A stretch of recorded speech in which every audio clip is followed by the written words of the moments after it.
importância deste momento e nós chamarmos à frente esses homens diante da congregação, porque nós cremos que eles receberam essa capacitação e eles serão aqueles que irão formar novos discípulos, novas vidas para a glória do Senhor, a começar pela própria casa. A congregação pode dizer amém? Amém.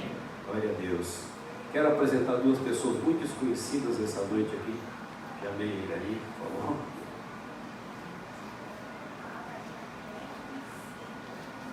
Na verdade, quase todos aqui conhecem Janeiro ali.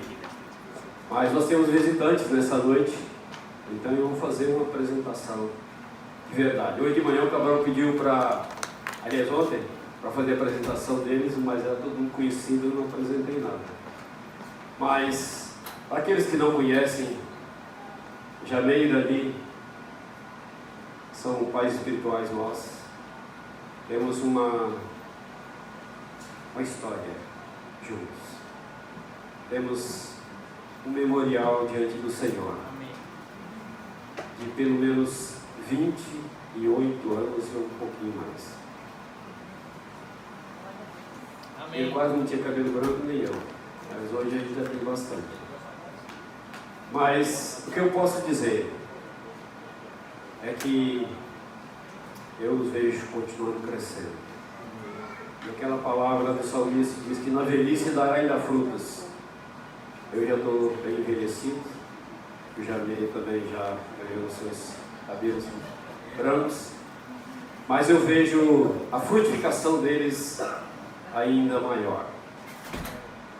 Não só na localidade, mas o ministério deles se estendendo para outras nações, outros povos. E nos alegramos de ter cooperado um pouquinho também e ter feito parte um pouco desse ministério. Jamê, Irani, mora em Jundiaí, mas na verdade eles têm percorrido o mundo, desde a África, Europa, Estados Unidos, toda a América Latina, servindo ao Senhor. Amém. E com uma disposição que muitos jovens hoje não têm tido. Com o mesmo fervor espiritual, com a mesma dedicação em estudar a palavra de Deus e trazê-la de uma maneira tremenda, simples, mas cheia de graça e de unção do Senhor. Jameiro ali tem filhos e netos, todos servindo ao Senhor. Amém. Pela graça, bondade e misericórdia do Senhor. Então, quero apresentá-los dessa forma, dizendo o que eles são, o que eles fizeram por nós, o que eles têm feito, por onde eles passam. Eles são como aqueles que o salmista diz que, mesmo que esteja passando no vale árido, faz deles um manancial. E eu tenho visto isso na vida de ali. Passarem por lugares áridos, lugares desconfortáveis, como algumas cidades do país da África. Estive um tempo já na Bolívia, também não é um país muito fácil. Mas eu vejo assim, alegria no coração das pessoas quando o Jamir chega lá no Zerami. Lembranças muito boas. Esses são daqueles que o Senhor disse que nós devemos honrar. E nós queremos honrá-los nessa noite e agradecer pelo cuidado, pelo carinho e perdão, porque às vezes dá muito trabalho também. Não é verdade? Orem por mim. Eu quero deixar ele ali falar primeiro, depois também pode já compartilhar a palavra. Olhando daqui, eu tenho uma visão muito bonita, uma visão linda do povo de Deus reunido nesse lugar. Agora eu fico pensando, Deus do alto, olhando aqui para baixo. Né? Então essa é a vontade de Deus. Deus fica feliz, Deus se alegra quando o povo dele se reúne para adorar o seu nome e se alegra com isso. Amém? Então nós agradecemos a Deus pelo privilégio de estar aqui, principalmente participando de um momento tão importante na vida da igreja. Eu louvo a Deus pela vida dos homens que Ele tem levantado aqui, pela vida das mulheres que Ele tem levantado aqui. Deus é fiel. Ele nos chama e nos capacita, nos habilita para toda boa obra. Amém? Então, que muito em breve a gente possa colher os frutos de tudo que Deus está fazendo nessa noite. Amém? Muito obrigada pelo carinho, obrigada pela hospitalidade. Que Deus continue reinando nesse lugar.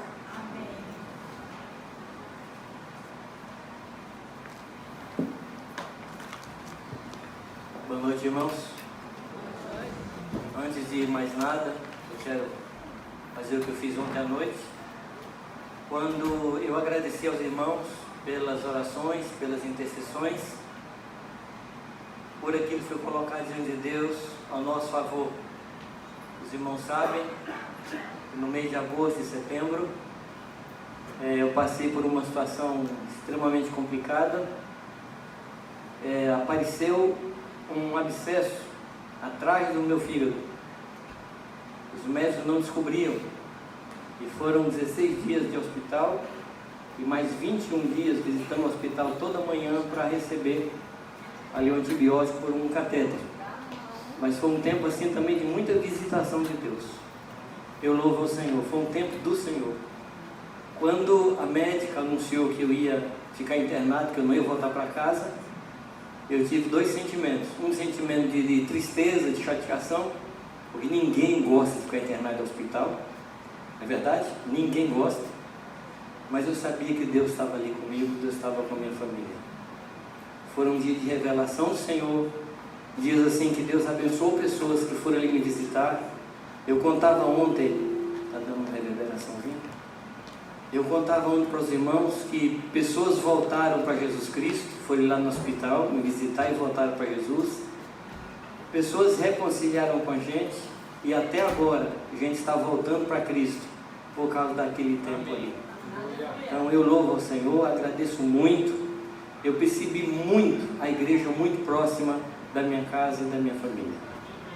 Gente que eu não conheço intercedendo por nós. Recebemos um telefonema da Noruega, até agora eu não sei quem foi. Noruega, lá longe. O pai do médico me atendeu, um senhor maçom que eu também não conheço, mora em Santos. Ele ligou para o filho dele e disse para o filho dele cuidar bem de um irmão que estava lá no hospital. E aí o médico perguntou: você é maçom? Eu falei: não, mas meu pai está me chateando falando para cuidar bem de você. E ele falou: pai, me deixa em paz, eu estou cuidando bem dele. Mas assim, de muito lado, de muitas formas, eu vi a mão e a graça de Deus. Então, muito obrigado, amados, porque Deus me acudiu, não somente a mim, mas a minha casa. Confesso que não foi muito bom parar, porque eu tinha uma agenda e tenho uma agenda muito carregada, mas Deus falou para eu parar. Aí eu falei para ele que eu não sabia como parar, aí ele me parou. Deus sabe como fazer, eu não sei, mas Deus sabe. E agora eu estou aos poucos retornando às atividades, mas os pastores mais próximos de mim tomaram minha agenda, tiraram a minha autonomia, colocaram a tornozeleira eletrônica. Eu estou obedecendo a eles.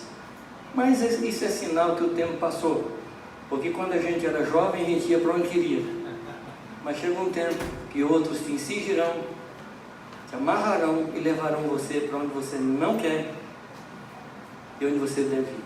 Então eu estou na mão de homens de Deus, homens amados, que estão pastoreando a gente mais de perto. Então eu louvo ao Senhor.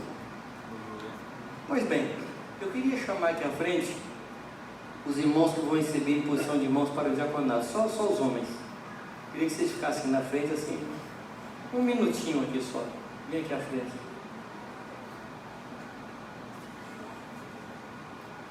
Nós não vamos ungir-los agora.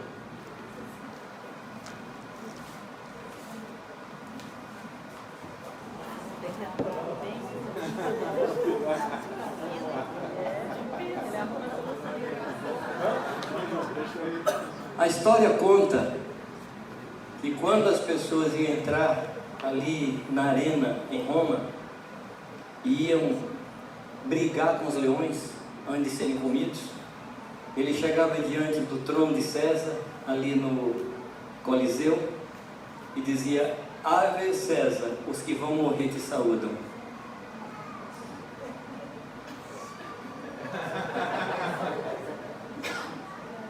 Fala para a congregação: os que vão morrer saúdam vocês. Então pode sentar.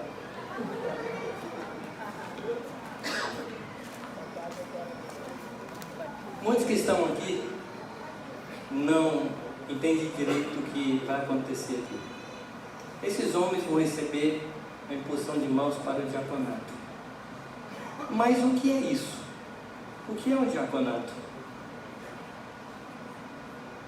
Diácono, ele não é uma posição hierárquica, porque a igreja, ainda que seja chamada de exército, é uma figura, porque não tem generais na igreja.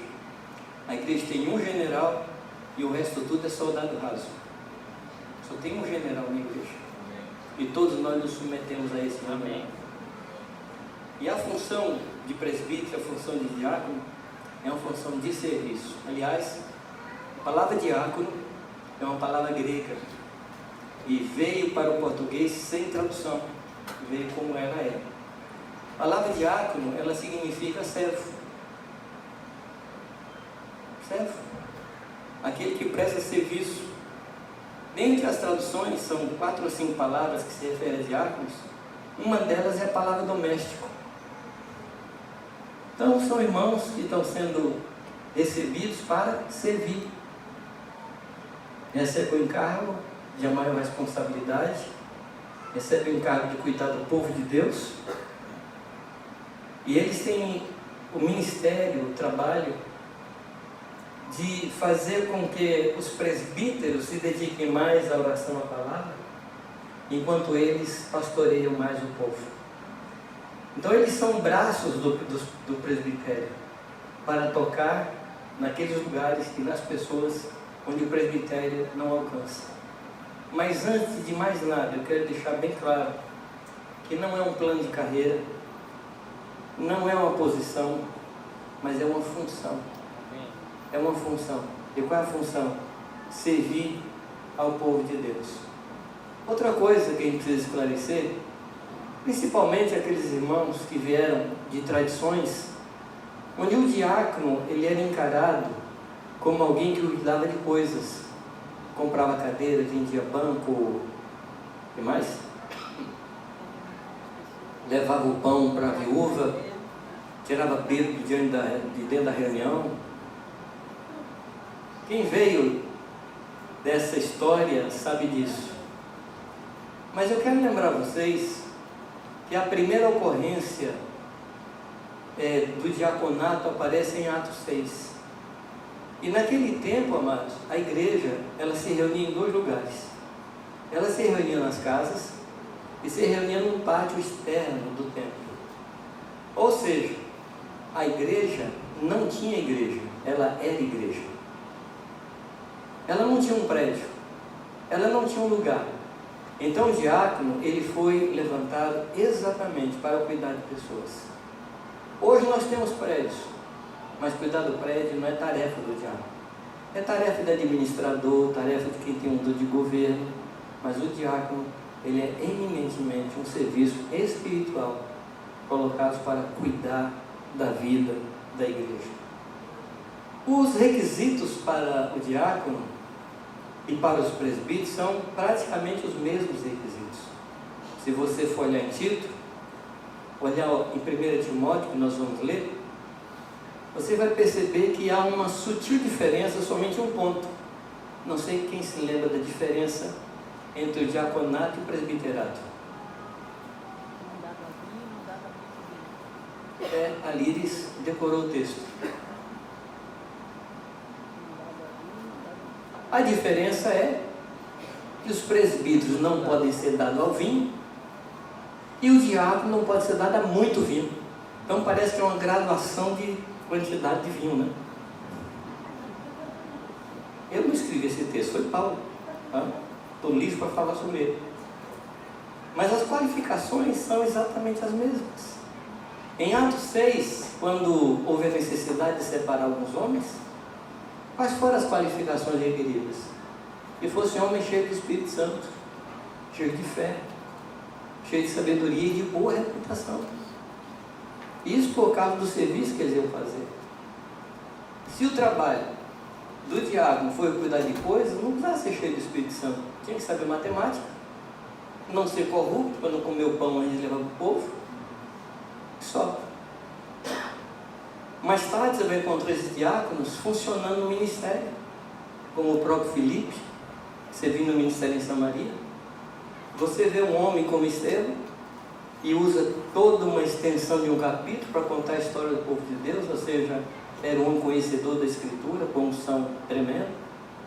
E no momento mais crítico em que ele estava sendo apedrejado, ele vê Jesus Cristo de pé à direita de Deus, olhando para ele dizendo: filho, estou com você, logo, logo você vem para cá. Não eram pessoas que eram voltadas para as coisas, eram pessoas que eram voltadas para aquilo que a igreja tinha. A igreja só tinha uma coisa, a igreja tinha gente. Eu creio que Deus vai nos levar para isso de novo. Quando a igreja não vai dar mais importância, ou tanta importância a coisas, e vai dar mais importância para pessoas. Eu creio que nós vamos chegar nisso. Amém, amado? Tendo como se não tivesse, comprando como se não comprasse. Eu quero que vocês abram a Bíblia comigo em 1 Timóteo 3,14.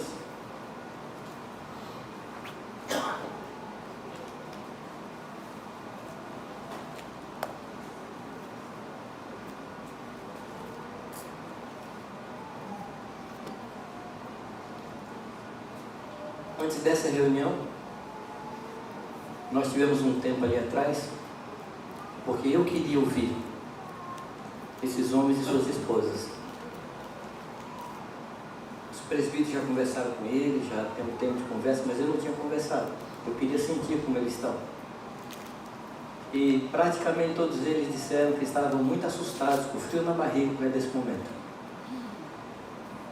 Estavam muito inseguros. E eu comentei com eles: essa insegurança de vocês está me dando segurança. Porque somente alguém que não compreende o chamado de Deus se sente assim, sem nenhum peso, sem nenhum medo. Somente alguém que não entende a responsabilidade de fazer um trabalho para o Senhor e se sente assim, completamente leve, solto. Mas todos nós que servimos ao Senhor, nós temos no nosso coração uma profunda insegurança que nos faz buscar mais a Deus. Amém? Então eu gostei do tempo ali, porque eu vi isso nesses homens. Eles não se sentem preparados. Eu não vi nenhum deles dizer que está preparado, mas eu vi vários deles dizer assim: estou pronto. Eu estou pronto. E eles estão prontos. Aliás, eu quero pedir aos irmãos que não vieram ontem à noite, e por favor, peçam a gravação da palavra de ontem, porque Deus me deu um recado para vocês e eu entreguei ontem à noite, falando desse momento da vida dessa congregação. Amém? Por favor, procure com os irmãos ali, não sei com quem é que procura a gravação. Pode falar com a Adelar.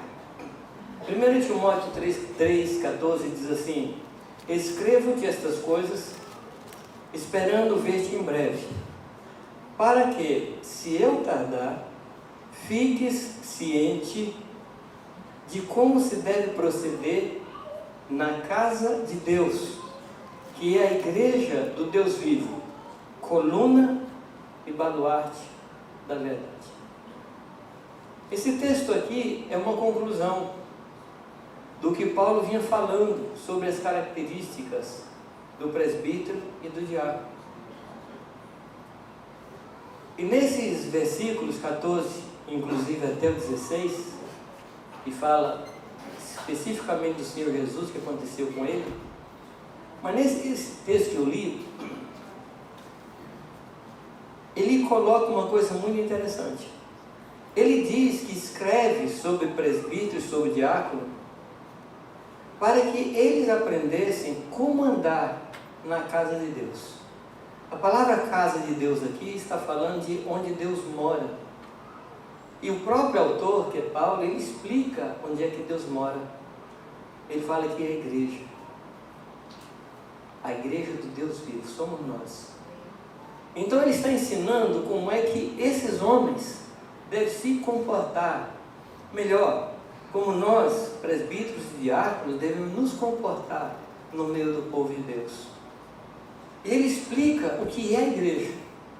Ele diz que a igreja é coluna e baluarte da verdade. O que significa isso? A palavra coluna, palavra que é usada para coluna em português, é a palavra estilo.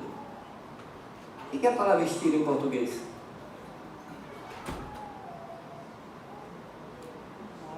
É uma referência. É uma referência. Alguém que lança uma moda, lança um estilo. E estilo, na cultura grega, era um pedacinho de ferro, um punção, um ponteiro, para se marcar as coisas. Então se pegava um estilo e marcava as coisas. E ele está dizendo que a coluna, a igreja de Deus é coluna, é um estilo. A igreja determina estilos e tendências. Eu sei que os irmãos aqui entendem muito de moda. Eu sei que vocês entendem. E vocês conhecem de onde tem vindo as últimas modas. Mas eu quero dizer para você que a moda que deve ser lançada no mundo é a moda de viver da igreja. Porque nós somos isso. Nós somos o estilo. Nós somos a referência. Ou seja, se eu tiver dúvida de como viver, eu olho para a igreja e vou ter nela a minha referência e digo, esse é o estilo. Essa é a forma de ser. E Deus coloca a igreja aqui na terra exatamente para ser um estilo, para estabelecer um estilo. Se você quiser outra abordagem, eu mostraria a você Mateus capítulo 5, que diz que nós somos o que, amados? Sal e luz. A luz é a referência. Eu me lembro, há anos atrás, isso está num dos meus livros, eu tenho experiência, que eu estava no Rio Tapajós, lá na Amazônia, e nós íamos oferecer um culto ao Senhor num lugar muito pobre, numa praia do Rio Tapajós, e para chegar nessa praia nós tínhamos que passar por pedras, e o barco que nós estávamos estava cheio de crianças também, as famílias estavam com as crianças, nós íamos lá oferecer um culto ao Senhor. Quando nós estamos chegando perto da praia, a lanterna do navegador queimou. E ele não queria arriscar chegar na praia, porque podia bater numa pedra ali de noite, crianças cairiam no rio, e piranha, e à noite. Então era uma situação muito delicada. E nós oramos. E nesse momento, nós vimos lá na praia, lá perto do mato, uma luzinha. E o homem que foi manobrando o barco, ele foi se guiando pela réstia de luz. Aquela luz que vinha daquela luzinha lá, vinha sobre as águas, e ele foi desviando das pedras. Quando nós chegamos na praia, não havia ninguém. Você crê nesse negócio? Amém. Nós somos essa luzinha. Mas eu não tenho muita luz, amado. Em meio às trevas, a sua luz já basta. A sua luz já basta. Então, quando a palavra fala da igreja como coluna, está falando disso. E nós lançamos o estilo. E nós precisamos trabalhar nesse estilo. Porque nós precisamos ensinar o mundo como viver. O mundo não sabe como viver. Concorda comigo? Não. As pessoas se destroem. As pessoas destroem suas próprias famílias. As pessoas destroem seus parentes. As pessoas destroem seus amigos, não sabem como viver.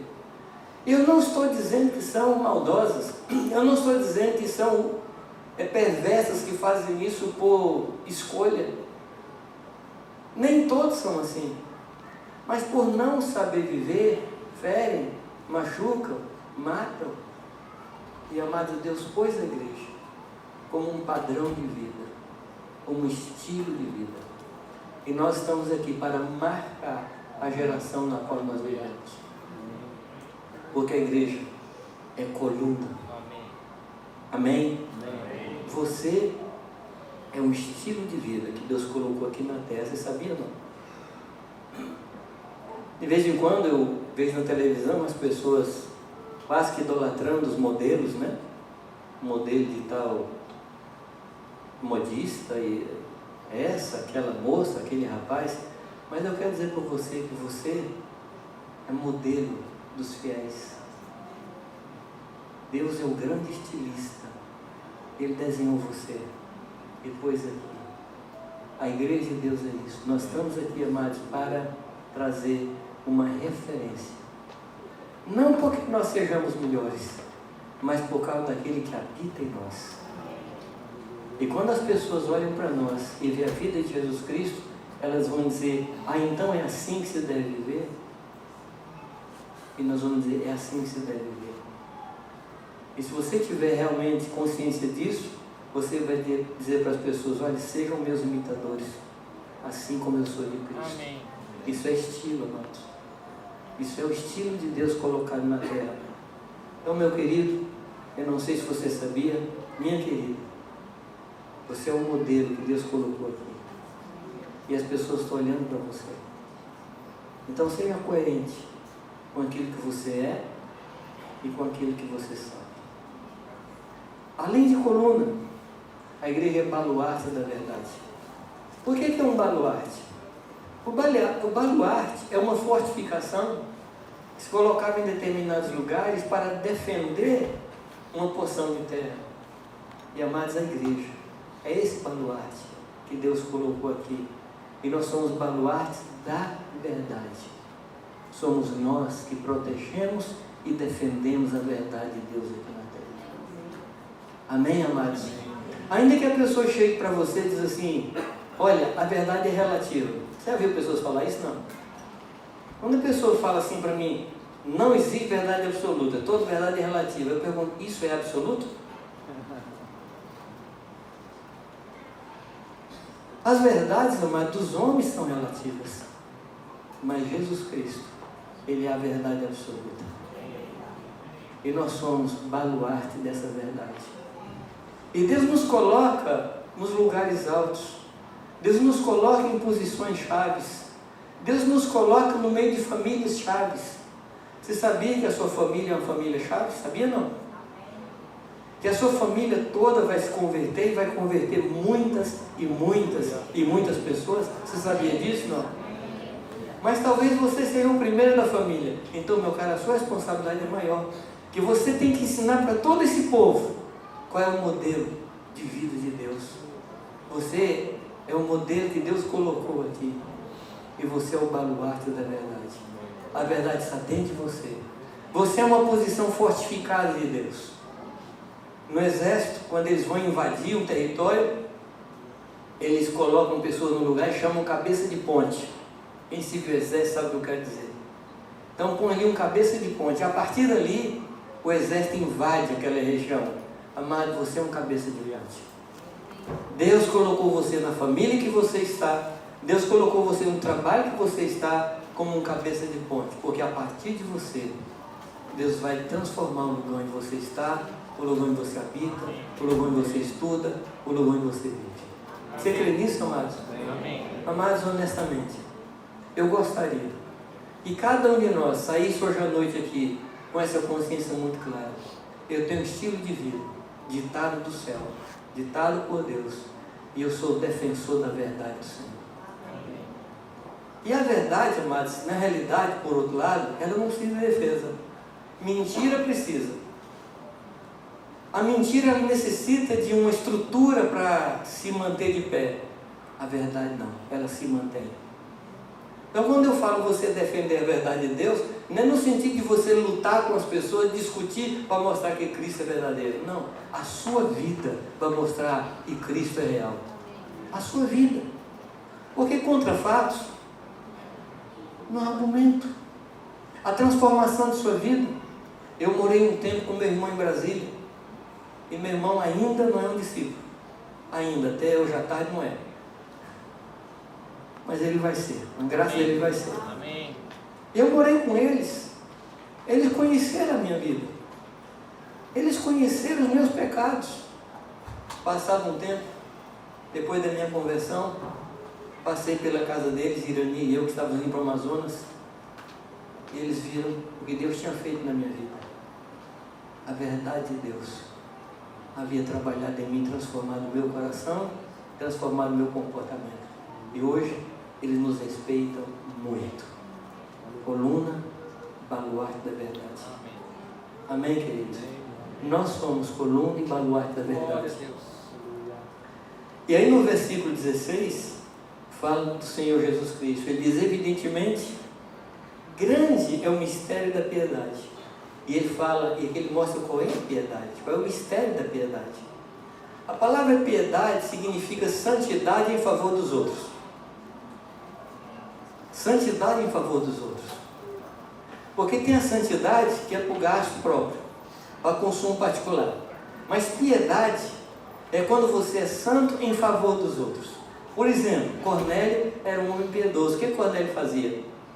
Orava e dava esmolas. Isso é piedade. E Dorcas? O que Dorcas fazia?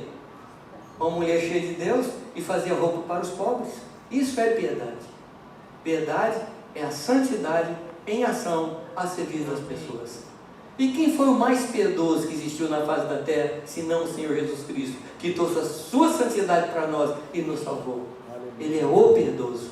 Ele fala que grande é o mistério da piedade. E ele fala, o que é isso? Ele diz, aquele que foi manifestado na carne, foi justificado em espírito, contemplado por anjos, pregado aos gentios, crido no mundo e recebido na glória. Amém. Que coisa! Que coisa! Está falando do nosso Senhor Jesus Cristo. A carta de Paulo a Timóteo, essa primeira carta, poderia terminar aí. E que terminaria assim em grande estilo. Mas ele fala no capítulo 4 do estilo de vida do mundo, que diz, mas o Espírito expressamente diz que nos últimos dias, nos últimos tempos, apostatarão alguns da fé. Os irmãos têm visto isso acontecer hoje? Sim. Algumas pessoas, ou muitas pessoas que nós conhecemos um tempo atrás, que eram cheias do Senhor Jesus Cristo, se afastando dele e se desviando da fé. Ele diz que alguns, com espírito enganadores, doutrinas de demônios, com hipocrisia, falam mentiras, porque têm a mente, a sua própria consciência cauterizada. Nós estamos vendo aí nas televisões, nos canais, pessoas pregando coisas fora da realidade de Deus, enganando pessoas. Esse texto aqui, amado, não está falando exatamente do mundo, mas está falando de uma igreja que não é coluna nem baluarte da verdade, de uma religião falsa. Então, diante das coisas que nós estamos vendo, amados, de gente ensinando erro, hoje, mais do que nunca, nós precisamos ter um estilo de vida que vem do céu e precisamos defender a verdade de Deus, pregando ao Senhor Jesus Cristo. Mas olha só, amados, é nesse contexto que ele fala de presbítero e diácono. É nesse contexto. É nesse contexto de uma igreja que é coluna e baluarte da verdade. É nesse contexto que Paulo fala de como o mundo religioso vive, é que ele fala de diácono e presbítero. Então o que ele quer dizer? Ele quer dizer que presbíteros e diáconos são colocados na igreja para ajudar a igreja a ser um estilo de vida do céu e ser coluna e baluarte da verdade. Então, meus caros, não sei se a palavra existe, diaconandos. Se não tem, escreve, né? Vamos inventar agora. Meus caros candidatos, se vocês estavam assustados antes, eu quero deixar vocês mais assustados. Porque essa igreja que é coluna e baluarte da verdade, tem que ter em vocês esse modelo de estilo de vida, essa forma de viver comprometida com a verdade. Pois são os presbíteros e diáconos que sustentam essa forma de viver na igreja. Por isso que Paulo diz a Timóteo: "Sê tu modelo dos fiéis". Então nós temos uma responsabilidade de ter uma vida de santidade que seja um pouco melhor do que a média da igreja. Porque a gente tem a responsabilidade de ser visto, de ser referência, de ser modelo para o povo de Deus. Repare, amados, que não é modelo dos infiéis. Porque ser modelo para o infiel é fácil. Mas entre os fiéis, nós temos que ser mais fiéis. Entre os santos, nós temos que ser mais santos. Entre os consagrados, nós temos que ser mais consagrados. Entre os puros, nós temos que ser mais puros. Se vocês não estão tremendo ainda, vocês precisam tremer mais. Esse é o nosso chamado. Essa é a nossa responsabilidade. Não um chamado para mandar, mas um chamado para ser. Não um chamado para ter. Porque o presbítero e o diácono não corre atrás de sorte da ganância, não corre atrás de lucro. O lucro que nós buscamos é o nome do Senhor Jesus sendo glorificado. Esse é o nosso lucro. É olhar para Deus e ver que Deus está satisfeito e nos alegrar com a alegria do Senhor. Esse é o nosso trabalho. É por isso que Ele fala de nós e desce assim a intimidade da nossa casa. Porque a coisa começa ali.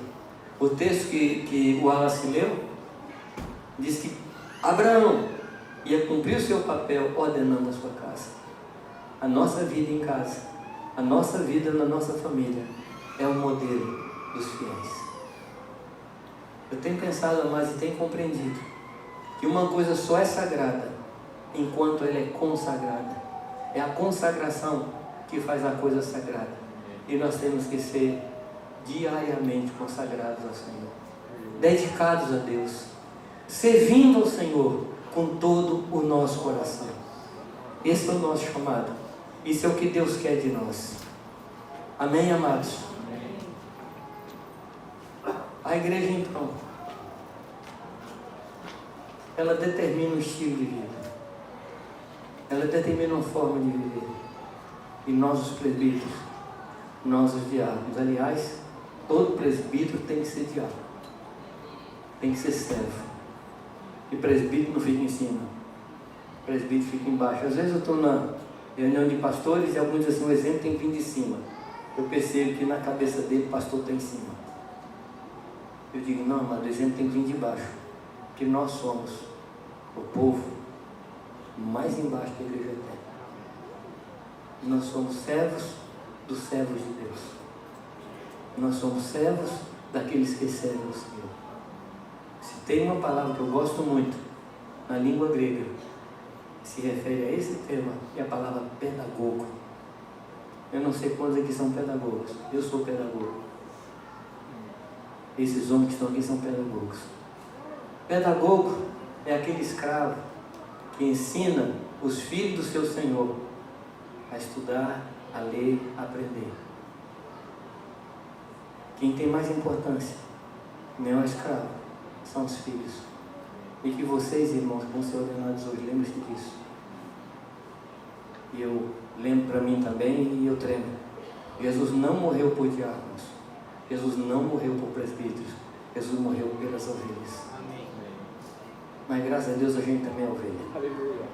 Antes de ser presbítero, antes de ser diácono, nós somos ovelhas do rebanho de Deus. Esses são os pensamentos que eu queria deixar para vocês. É porque a igreja é coluna e baluarte da verdade. E Deus nos coloca nesse lugar, nessa função, para sermos nós, no meio da igreja, exemplo dos fiéis. Para sermos nós um estilo de vida digno de ser imitado pelo povo do Senhor. Então, se o nosso povo é fiel, nós precisamos ser mais fiéis. Se o nosso povo é animado, nós precisamos ser mais animados. Se o nosso povo é consagrado, nós temos que ser mais consagrados. Com isso aqui, eu não quero espantar os próximos candidatos ao diaconato. Eu quero animar vocês. Quero animar vocês. Ontem à noite eu comentei com os irmãos que o nosso sonho é que nessa região a igreja se espalhe. Amém. E em cada casa, de cada família aqui, se levante ali uma nova igreja. E meu amado, se você fizer isso, fatalmente, você vai ser um presbítero, um diácono no futuro. Eu escutei um amém assim muito baixinho. Amém. Fatalmente, você vai ser um líder, vai ser um pastor nas casas que Deus vai levantar em toda a Florianópolis, Santa Catarina, até os confins da terra. Cada casa aqui, Deus chamou você para isso. Deus chamou você para você implantar novas igrejas. Graças a Deus, o que aconteceu como avivamento no primeiro século, as igrejas que se abriram, não foi produto dos apóstolos, foi produto do povo. O povo saía, evangelizava, as igrejas eram implantadas. Os apóstolos iam depois, para confirmar o trabalho do povo. Amados, nós ainda vamos voltar à normalidade. Nós ainda vamos voltar a ser normais. Ainda não somos, mas nós vamos ser normais. E vamos encher essa região com a verdade de Deus. Amém? Eu gosto muito de uma frase que o Ebi Uber fala. Isso ele fala desde que ele morava em Santarém. Ele dizia: todo mundo em Santarém vai ser discípulo de Cristo. E se não quiser ser discípulo de Cristo, pode mudar de Santarém. E se ficar aqui, vai ser. Amém. Se ficar aqui, vai ser. Nós precisamos ter essa mesma garra, essa mesma visão, que nós estamos aqui para isso. Amém, amados? Para isso Deus nos colocou Amém. como colunas e baluarte da verdade. A igreja de Deus vivo, a igreja do Deus Altíssimo, a morada de Deus, é isso. Amém? Você pode pôr isso na sua cabeça? Não? Eu sou isso. Eu sou isso. Eu, como igreja, sou coluna e baluarte da verdade. Nós somos, amados, o povo da verdadeira religião. O povo que adora a Deus. O povo que ama os pobres. O povo que restaura aqueles que estão cansados, abatidos e perdidos. Nós somos esse povo. Aliás, foi o que nós cantamos aqui. O Espírito do Senhor está sobre mim, pelo que me ungiu, para evangelizar, para libertar o cativo, para proclamar a libertação do Senhor aos povos. Amém? Podemos proceder à ordenação?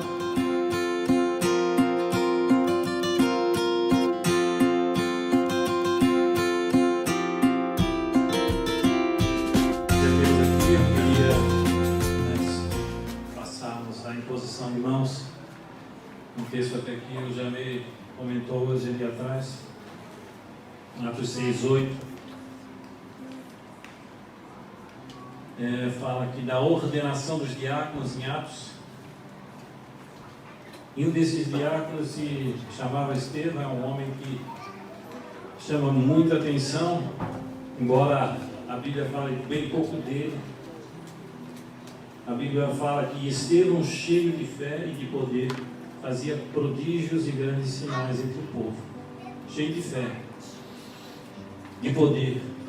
Era um homem que, quando foi ordenado, e ali quando já foi escolhido, fala o seguinte no 13: escolhei, pois, irmãos, dentre vós 7 homens de boa reputação e cheios do Espírito Santo. Em Atos 7, nos 55 e 56, ele diz, falando de Estevão: mas ele, estando cheio do Espírito Santo, fixando os olhos no céu, viu a glória de Deus e Jesus que estava à direita de Deus, e disse: eis que vejo os céus abertos e o Filho do homem que está em pé à direita de Deus. Quando ele estava para ser apedrejado e morto, ele viu o Filho do homem à direita de Deus de pé. Ele viu Jesus de pé. Mas o que eu quero enfatizar aqui é cheio do Espírito Santo. Homens cheios do Espírito Santo, para que com toda a intrepidez possam propagar o Evangelho do Senhor. Aqui em Florianópolis, em outras localidades onde o Senhor Deus o chamar. Eu quero enfatizar isso. Cheios do Espírito Santo. Que o Senhor nessa noite possa encher-os com a porção dobrada do Espírito Santo, para que possam realizar essa obra que Deus os traz aqui, hoje, nessa congregação e nessa cidade. E que o Espírito Santo vai se derramar sobre vocês. E como Estevão, como Filipe, como os outros 5 homens cheios da graça e cheios do Espírito Santo e cheios de fé e de intrepidez, vocês possam ir adiante, onde Deus mandar, com toda intrepidez, cheios de fé e de coragem, porque o Espírito Santo está sobre vocês. Amém.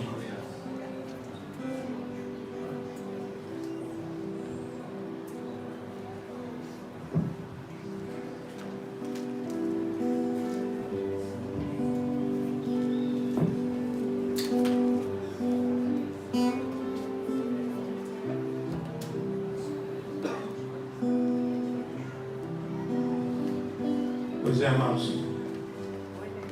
Eu não sei se estou preparado.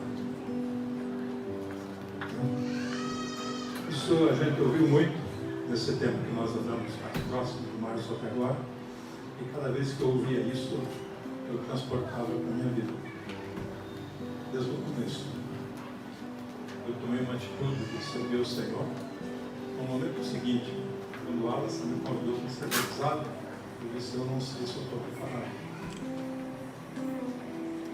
Mas fui batizado. Depois começaram outras aventuras, né? Primeiro curso de casados para sempre. Aí o Wallace disse: o próximo grupo é contigo. Eu não sei se eu estou preparado. Em cada passo, cada etapa, a gente se sente meio impotente, meio incapaz. Mas ontem eu já veio, sinceramente, para mim, trouxe uma preciosidade muito grande. Ele diz: preparado nunca, pronto sempre. Então, estamos prontos. Estamos prontos. Amém, amados? Nesse meio tempo, quando eu fui chamado ao diaconato, eu não sei se eu estou preparado. Um dia, voltando para casa, eu estava ouvindo uma ministração e o pastor Alejandro Bulhões, ele citou Isaías 41, 10, final do 9: tu és o meu servo, a ti escolhi e nunca te rejeitei. Não temas, porque eu sou contigo. Não te assombres, porque eu sou o teu Deus. Eu te fortaleço e te ajudo e te sustento com a destra da minha justiça. E no versículo 13: porque eu, o Senhor, teu Deus, te tomo pela tua mão direita e te digo: não temas, eu te ajudo. Nós não estamos sozinhos, nós estamos prontos. Nós estamos prontos assim, ó, esperando aquela mão que vai nos conduzir. E ela vem com certeza. Quando a gente cai, a primeira mão que se estende para nos levantar é a mão do Senhor. Por isso, nós nunca vamos estar preparados. Já me confirmou isso ontem, né? Mas estamos prontos. Eu não recusei em momento nenhum desafio. Depois fui convidado ao presbitério, lembro lá na Casa do Sol. Eu disse: eu não sei se eu vou preparar. Eu quero, eu estou procurando isso, mas eu não sei se eu estou preparado. Mas estava no presbitério, estava lá, junto com o Janeiro, com o Ion, não lembro se os bens estavam, acho que eu disse: aqui estão os homens que estão me avaliando e sabem se eu posso ir ou não. E eu, lógico, estou aqui hoje e confesso a vocês que não estou preparado. Amém? Mas uma coisa eu faço. Eu gosto muito do Paulo, né? Filipenses 3.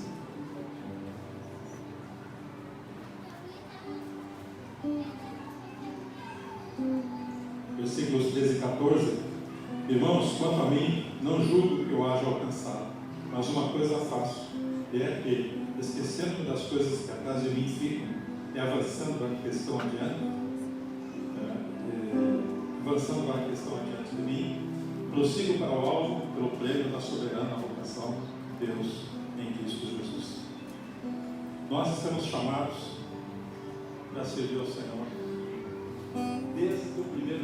você ouviu falar dele. Muito antes ainda, desde antes da fundação do mundo, vocês já foram eleitos, assim como todos nós fomos eleitos. Estamos aqui porque fomos separados por Ele. Estamos aqui para servir. Estamos aqui para levar o propósito dele adiante. E desde lá, Ele nos capacitou. E jamais Ele nos abençoou. Nós vemos quando fala da grande comissão, Ele diz que eu estou contigo todos os dias até a consumação do século. Nós nunca vamos estar sozinhos. Nós nunca vamos estar preparados. Porque não depende da nossa capacidade, depende da nossa vontade. É o Senhor que nos conduz, é Ele que faz, é Ele que nos leva, que nos dá segurança. Ele é o nosso tudo. E eu glorifico o Senhor pela vida de vocês, por esse tempo que a gente tem vivido junto, pelo quanto nós temos experimentado do Senhor e pelo quanto nós podemos afirmar que ainda não estamos prontos. Mas uma coisa nós sabemos: olhamos para o Senhor, olhamos para frente, prosseguimos, não há barreira que possamos ter. Amém? Que a graça e o amor, a paz, a capacitação, o poder sobrenatural de Deus esteja sobre a vida de cada um de vocês, sobre a vida de cada um de nós, sobre a vida de toda a igreja. Amém, amados? Amém.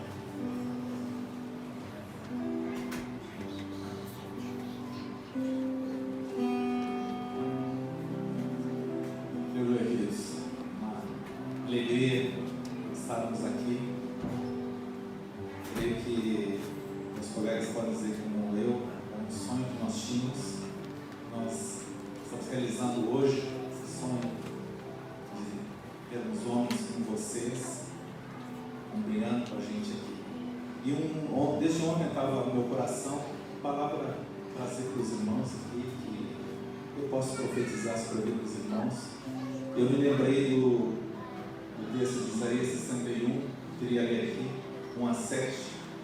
Diz assim: o Espírito do Senhor Deus está sobre mim, que o Senhor me ungiu para pregar boas novas aos quebrantados, enviou-me a curar os quebrantados de coração, a proclamar a libertação aos cativos e a pôr em liberdade os algemados, a pregoar o ano aceitável do Senhor e o dia da vingança do nosso Deus, a consolar todos os que choram e a pôr sobre os que em Sião estão de luto uma coroa em vez de cinzas, óleo de alegria em vez de pranto, veste de louvor em vez de espírito angustiado, a fim de que se chame carvalhos de justiça, plantados pelo Senhor para a sua glória.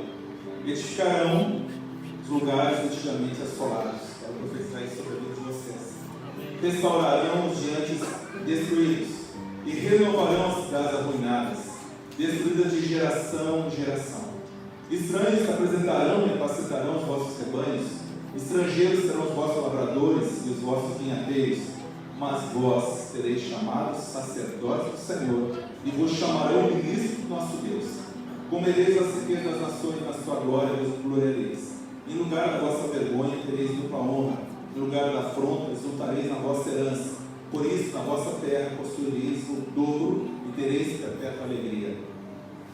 Esse texto não precisa a gente explicar muito, mas aqui o Senhor está falando de uma unção.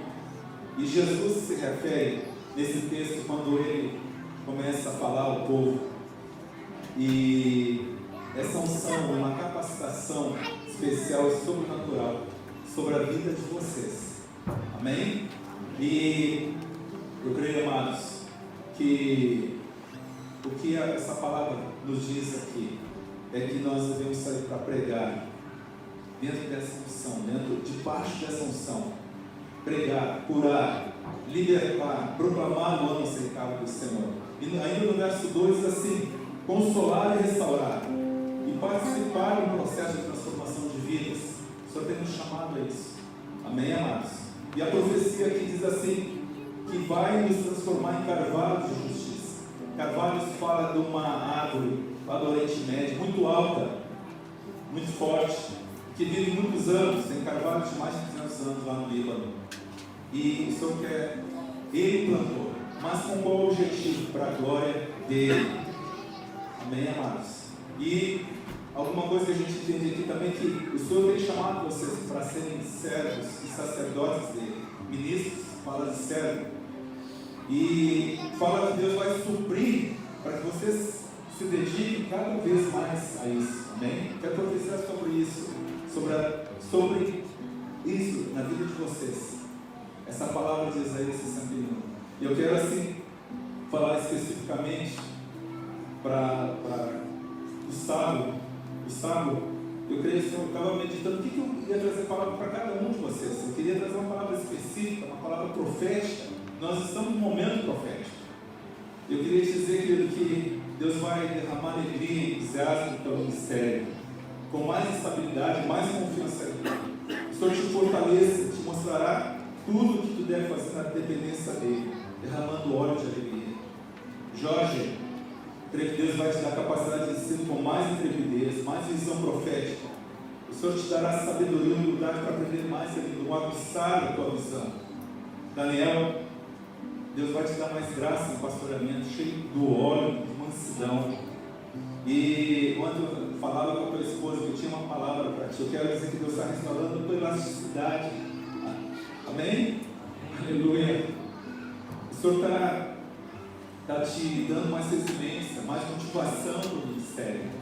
Amém? Hoje Ele está restaurando isso. Amém? Quer dizer, aleluia. João, Deus está te dando força e maturidade espiritual para servir a igreja. O Senhor disse que é tempo de olhar para frente, de caminhar num novo ritmo, manifestando a glória dele, o poder dele sobre a tua vida. P, Deus está te dando mais mansidão, quebrantamento no pastoreamento, um desprendimento maior ainda. O Senhor disse que está mudando a forma que vinhas trabalhando para um novo mover da força dele, não tua mais. Amém? O Senhor vai te dar muito poder e graça, mas para depender dele totalmente.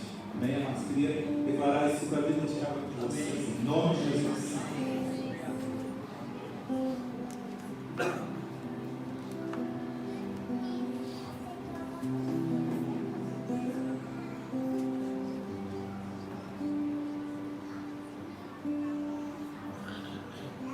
Estava pensando, meditando, trazer uma palavra para os irmãos. O Senhor fez lembrar lá em Josué,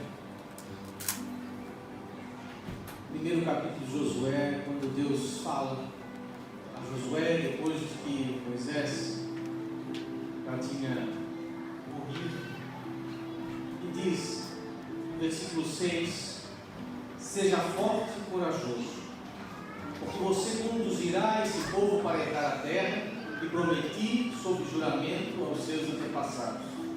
Somente seja forte e muito corajoso. Tinha o cuidado de obedecer a toda a lei que meu servo Moisés lhe ordenou. Não se desvie dela, nem para a direita, nem para a esquerda, para que você seja bem sucedido por onde quer andar.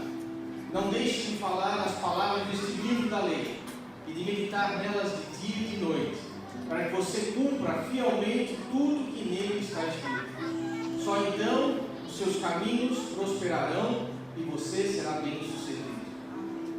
Não fui eu que lhe ordenei? Seja forte e corajoso.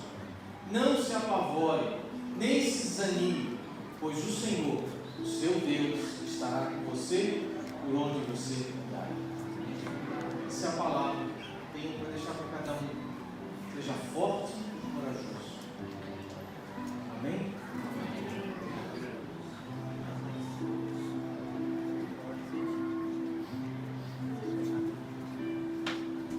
Eu vou pedir que vocês se ajoelhem para a congregação fique